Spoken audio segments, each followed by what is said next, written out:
এই যে রিচুয়ালটা, এটা অনেক জায়গাতেই আমি আছে শুনেছি, যে বক্ষ চিরে রক্ত দান, এই রিচুয়ালটা আপনারা কিরকম ভাবে, মানে কত লোক আসে বা কি? নবমীর দিন আমরা যখন পুজোর সামনে বসে থাকি, এরকম বহু মানুষ আসেন যারা বলে আমরা মাকে কথা দিয়েছি, আমাদের কাজ সম্পন্ন হয়ে গেছে, আমরা মাকে বক্ষ চিরে রক্ত দিই। এরকম বহু আবেদন আমাদের কাছে প্রত্যেক বছর আসে। পথ চলতি মানুষ, কেউ বাইরে থেকে এসছেন, কেউ বনগা থেকে এসছেন, কেউ বলছে আমি ঝাড়গ্রাম থেকে এসছি মায়ের কাছে। কেউ আবার চিরে রক্ত দিয়ে, ইন্টারাপ্ট করলাম একটু, বেলপাতা এনেও বলে এটা একটু ঠেকিয়ে দিন, এরকমও আছে।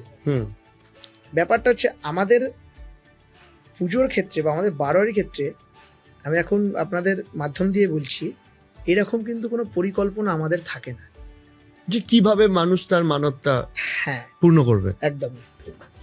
তো এইটা না মানুষের আবেদন, মানুষের আবেদন। আর আরো একটা কথা আমি বলে রাখি, আমাদের প্রত্যেক শনিবার নিত্য পুজো হয়, প্রত্যেক শনিবার মায়ের নিত্য পুজো হয়।